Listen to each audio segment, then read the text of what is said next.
Well, here we are again, just shy of a year after posting the original video. We are about to destroy a few more airsoft guns. This will be a bit smaller than the first two parts, but since the first video has been gaining in popularity, it only makes sense to release this now instead of sitting on the footage until we have more later. So let's go ahead and jump right in, starting with this airsoft gun, which is a leftover from the ones that we spray painted in the first video. This is a just awful replica made by UKArms, which resembles a 2011.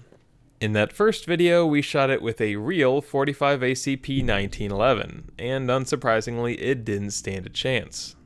This time, the second one of these pistols is up against a 50 AE Desert Eagle. I don't think anyone is expecting for this to end well for the UKArms pistol. 3, 2, 1! 3, 2, 1! 3, 2, 1! I don't even know what that is. Piece of the orange tip. It landed like in my shirt. Hey! Yeah. We actually had 3 high-speed cameras filming this time, the first one at 240 frames a second,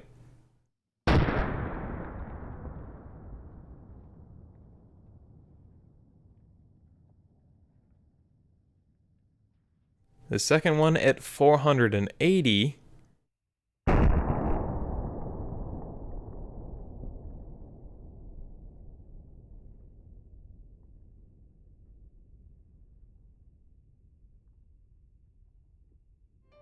and the third at almost 3600 frames per second.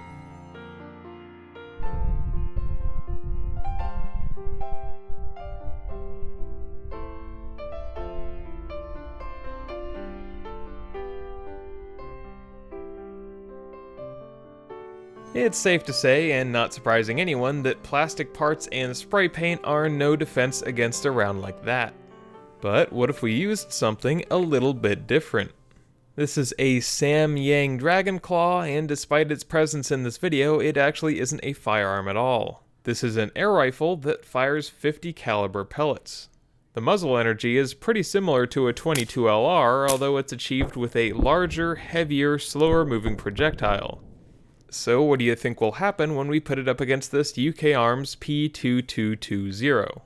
In the second episode, we destroyed one of these with a 38 Special.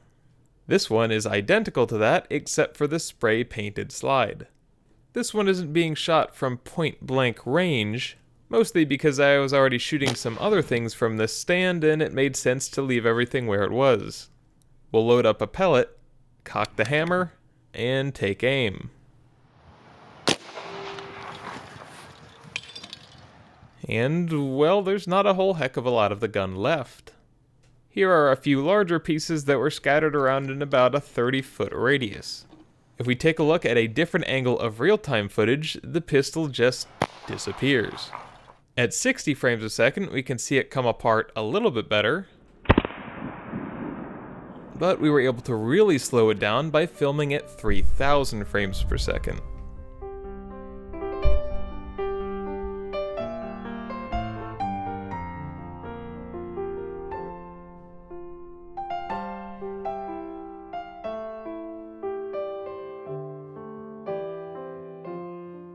Playing it back even slower, the destruction is pretty impressive.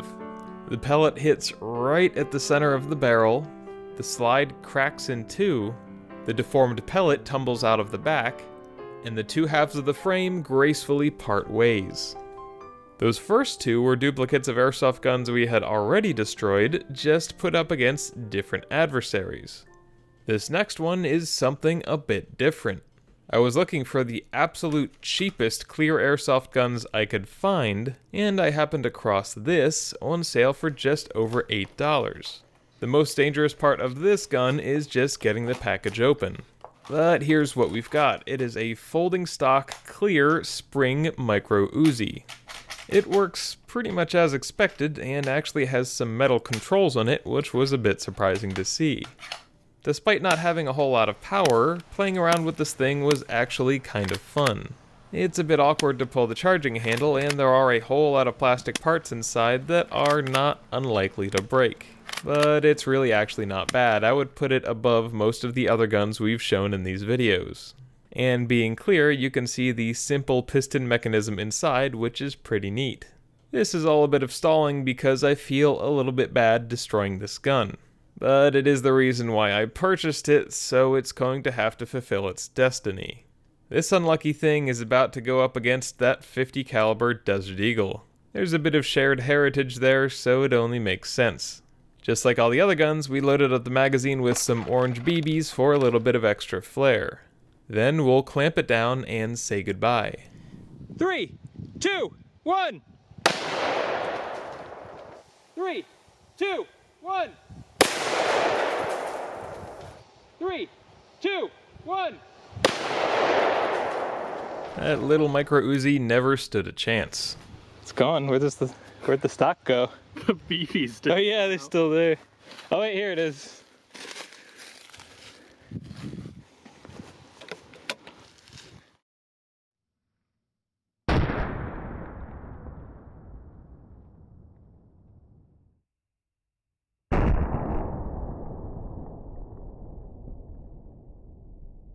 But unfortunately, we were having some issues and the high-end high-speed camera did not trigger correctly.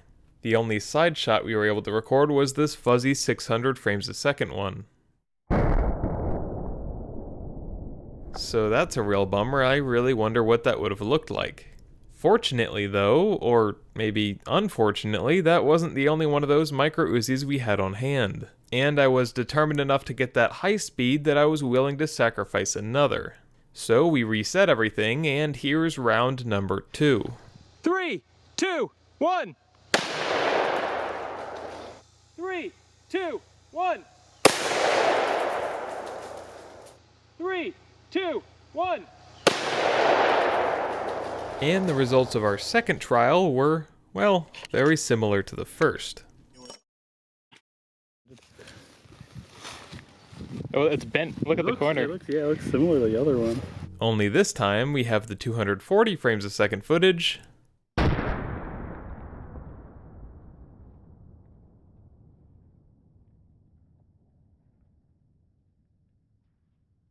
the 480,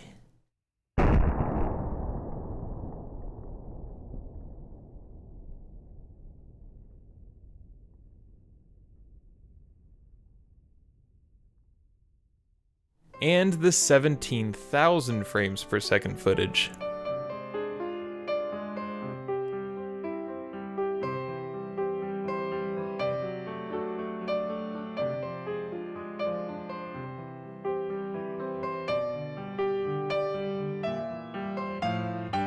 After all our experimentation, we can finally safely say that a Magnum pistol cartridge will easily take out a plastic airsoft gun.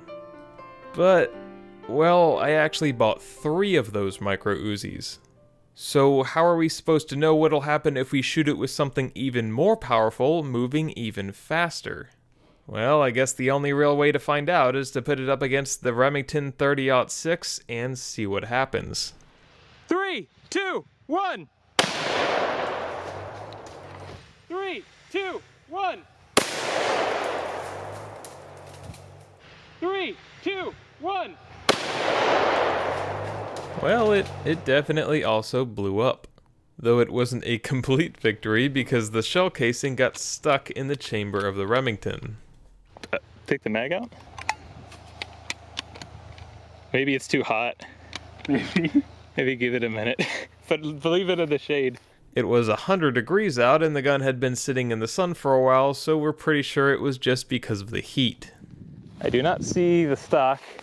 That fast-moving 30-06 bullet definitely did a number on that micro Uzi. Not to mention that with a relatively short and unported barrel, the muzzle blast off that rifle is pretty powerful.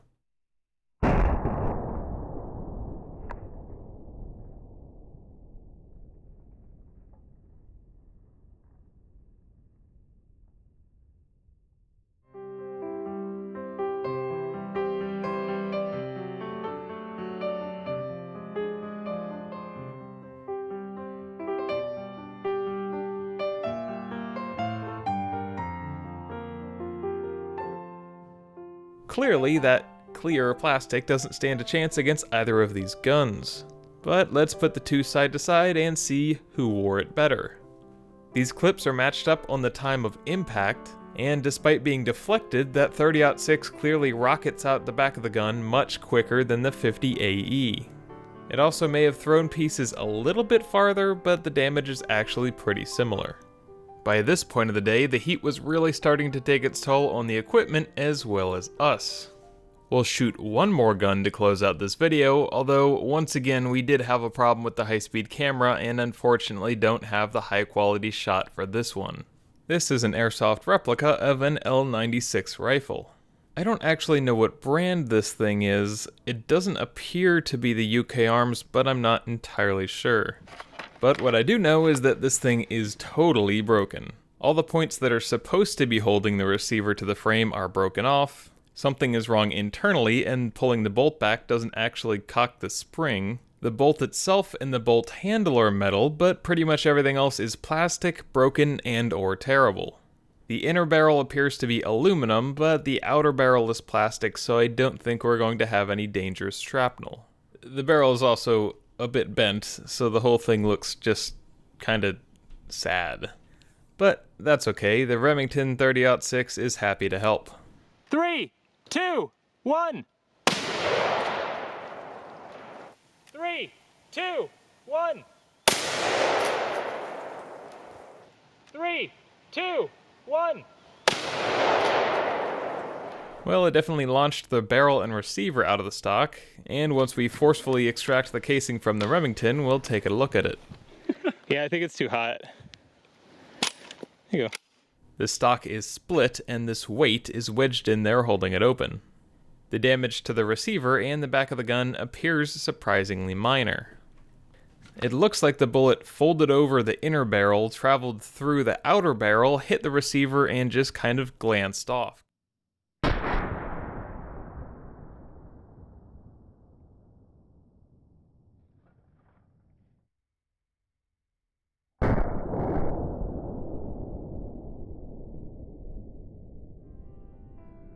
And with that, we've reached the end of this video. We still have quite a few broken and terrible airsoft guns that need to be disposed of. If you have any ideas for other ways that we can dispatch these guns, please let us know in the comments. For example, I want to get one of these electric guns working so that we can broadside the gearbox while it's firing. I'm sure we'll be back for a part 4 in the future, and in the meantime we'll try to figure out some other ways to destroy them. Hopefully by then the weather won't be as sweltering and the camera triggers will work a little bit better.